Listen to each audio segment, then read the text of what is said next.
Hello students, आज फिर आप सभी का यूनियन पाठशाला में स्वागत है। आज मैं संस्कृत का ही क्लास फिर से लेने वाली हूँ, जिसमें क्लास 6 में प्रहेलिका एक पार्ट है, जिसको आज मैं डील करूँगी, आप लोगों को समझाऊँगी। आप लोगों को मेरा साथ देना है। मैं आप लोगों से पहेली पूछूँगी संस्कृत में और कोशिश कीजिएगा कि आप भी इसका आंसर करें।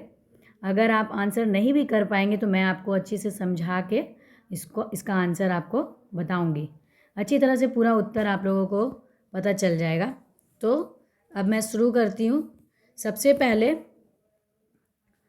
नंबर 1 में है न तस्य आदि न तस्य अंतः मध्ये य तस्य तिष्ठन्ति तव अपि अस्ति मम अपि अस्ति यदि जानासि तद वद।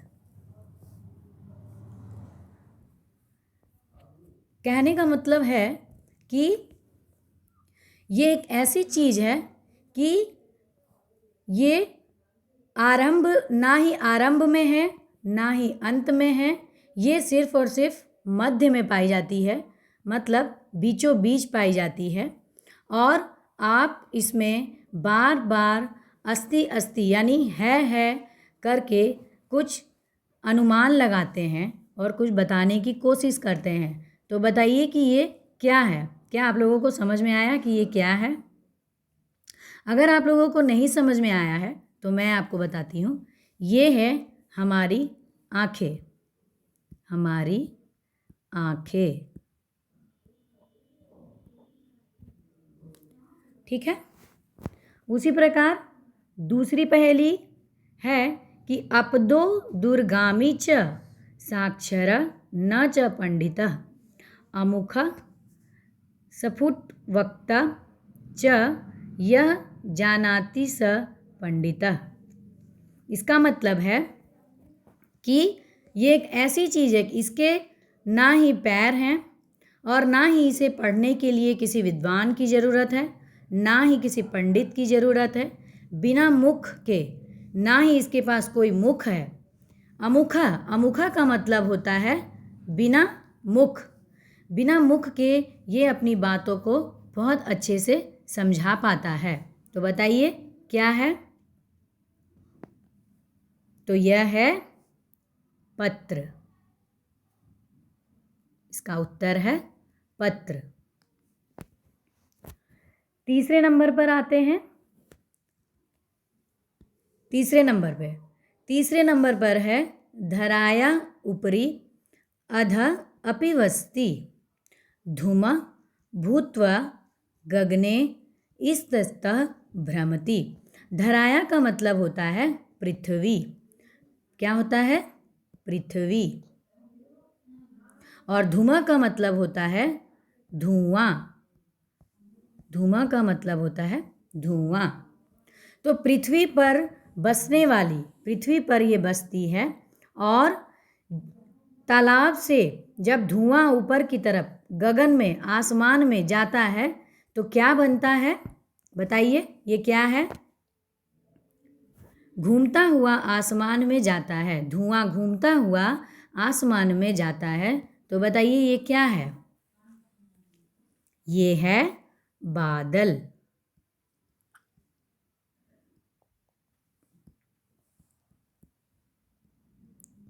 ये है बादल। 4 नंबर पर आते हैं। चौथे नंबर पर है भोजनम न खादति पीबती न जलम निरंतम चलती बोधयति च समयम। आप सब समयम से अनुमान तो लगा ही सकते हैं कि ये क्या है। ना ही यह भोजन करता है, ना ये पानी पीता है, निरंतर चलता रहता है, हमारे लिए ही चलता रहता है। बताइए क्या है? यह है घड़ी।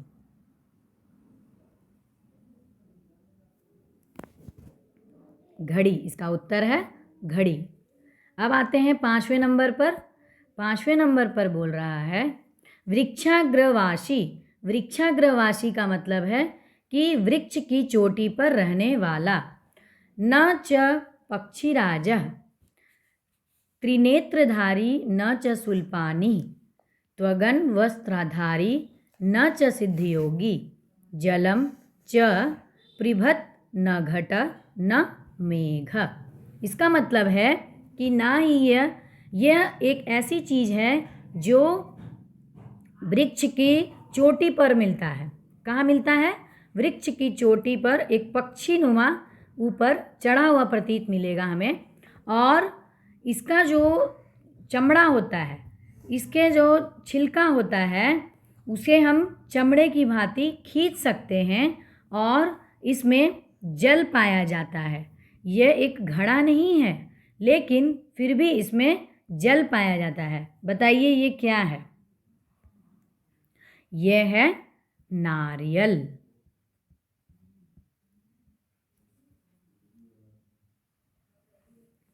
यह है नारियल। पहेलियों को समझने के बाद इसी पाठ से कुछ शब्दार्थ है जिसका अर्थ मैं बताऊंगी। पहली पहेली को जब हम पढ़ रहे थे उसमें आया था आदि। आदि का मतलब होता है आरंभ यानी शुरुआत। उसके बाद आता है अपदह। अपदह का मतलब होता है बिना पैरों के, बिना पैरों वाला। उसके बाद बिना पैरों वाला जिसे कहते हैं हम विदाउट फिट। नेक्स्ट पंडितः। पंडितः का मतलब तो आप जानते ही हैं। पंडितः का मतलब होता है बुद्धिमान व्यक्ति, विद्वान जिसको कहेंगे। उसके बाद आता है अमुखः। अमुखः मतलब बिना मुख वाला, जिसका मुख नहीं, विदाउट माउथ। स्फुटवक्ता। स्फुटवक्ता मतलब स्पष्ट बोलने वाला। जैसे मैं स्पष्ट अगर बोल रही हूँ तो मैं आपके लिए स्फुटवक्ता हूँ, ठीक है। उसी तरह स्फुटवक्ता का मतलब होता है स्पष्ट बोलने वाला। धराया। धराया का मतलब होता है पृथ्वी जिसमें हम रहते हैं। धूमा। धूमा का मतलब होता है धुआं। उसके बाद आता है बोधयति। बोधयति मतलब बोध कराना यानी बताता है या बताती है।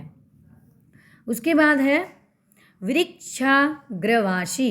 वृक्षाग्रवासी का मतलब है पेड़ की चोटी पर रहने वाला, जैसे नारियल, जैसे मैंने आपको पहेली में समझाया था। त्वग्व वस्त्रधारी।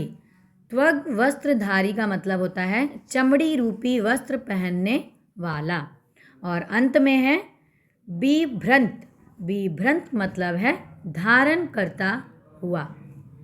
तो इन्हीं शब्दार्थ के साथ ये पाठ यहाँ समाप्त होता है।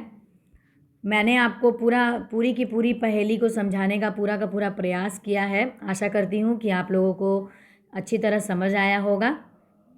अगर आपको मेरी ये वीडियो अच्छी लगी तो प्लीज़ लाइक करना ना भूलें, और अगर इस चैनल पर नए हैं तो चैनल को सब्सक्राइब करें, और ज़्यादा से ज़्यादा अपने दोस्तों के बीच और भी स्टूडेंट्स के बीच वीडियो को शेयर करें ताकि सबको इस पहेली के बारे में जानकारी मिले। और तो अभी तक के लिए बहुत बहुत धन्यवाद।